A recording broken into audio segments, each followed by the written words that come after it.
కానీ నీతి ఆయోగ్ రికమెండ్ చేసిన 24,000 కోట్లు ఏదైతే తెలంగాణ రాష్ట్రానికి ప్రాజెక్టులకు ఇవ్వాలని చెప్పారో, ఇండస్ట్రియల్ కారిడార్ డెవలప్మెంట్ 6,000 కోట్లు కానీ, హైదరాబాద్ ఫార్మాసిటీ 5,000 కోట్ల, వీటి వేటి ప్రస్తావన రాలేదు. ఇవి జనరల్ దాంట్లో ఇచ్చాము, మీరు అవసరాన్ని బట్టి వాడుకోండి అని ఇచ్చారు. ఇది కొంచెం తెలంగాణ రాష్ట్రానికి చాలా డిసప్పాయింటింగ్ బడ్జెట్ అని చెప్పొచ్చు.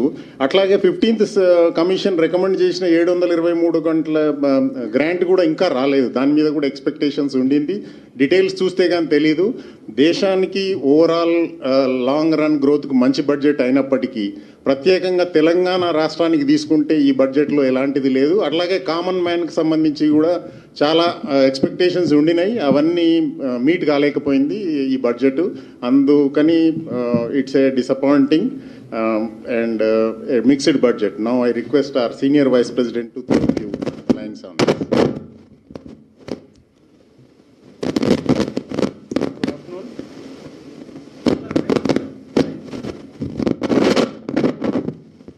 This budget has given boost to infrastructure, particularly to transport infra. Gati Shakti Master Plan is their main target.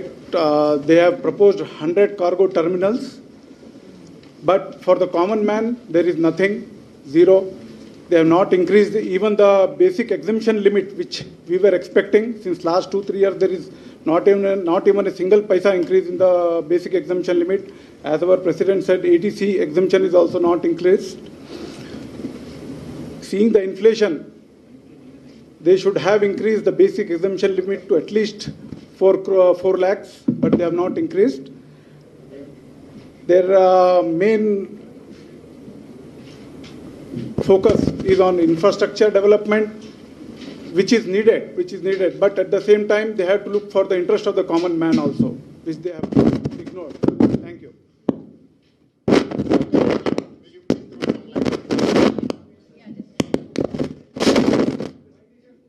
बंद कर दीजिए.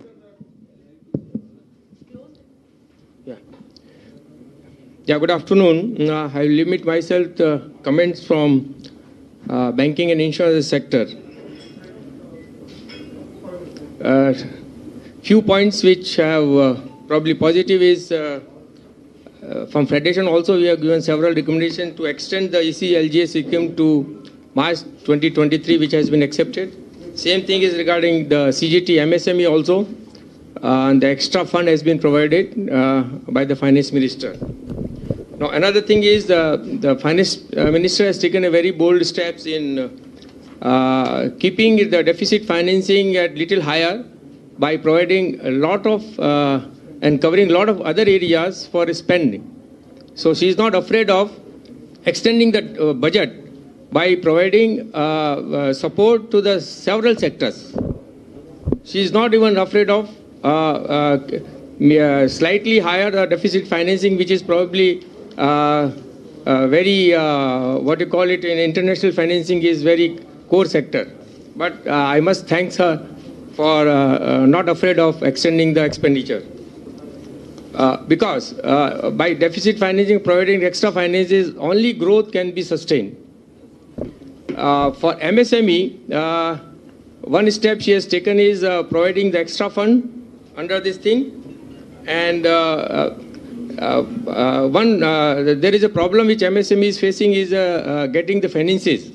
So for central government and state government undertaking, she has adopted another system of e-bill, where you can submit the e-bills and get the immediate finances. And she has also strengthened the facilitation council also, where MSME gets the smart and immediate payments.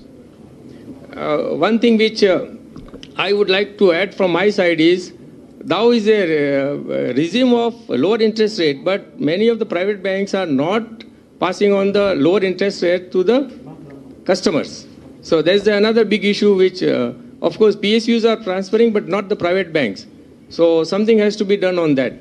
Now, last point is, now internationally advanced economy are tightening the liquidity, like USA and other things.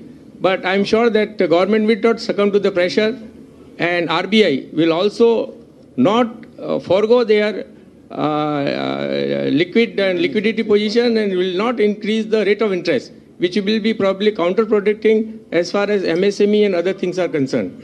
This is my view from banking sector. Thank you. Inaniji, please. If you have anybody has any question, Good you can ask. afternoon. Regarding the non-extension of some concessions to the common man, it is true. But the silver lining is the government has reduced the surcharge for the corporates from 12% to 7%. It will encourage the big corporates to invest in the infrastructure and other industrial projects, which will be beneficial to the country and will be providing more jobs. To take note of this, the stock market has given a thumbs up of 1,000 points, which is a big jump. That is a very positive. Maybe this concession, what expected due to some elections are pending in the 5 states and all due to a model code of conduct, they might have not have given. And other things, the expert of GST and direct taxes has already spoken. Thank you. No, if anybody has any questions, you all can ask, but also if anybody from you all would like to throw a light on digital currency that's going to be introduced in the year 2022-23. So maybe It's somebody... a good move. Yeah.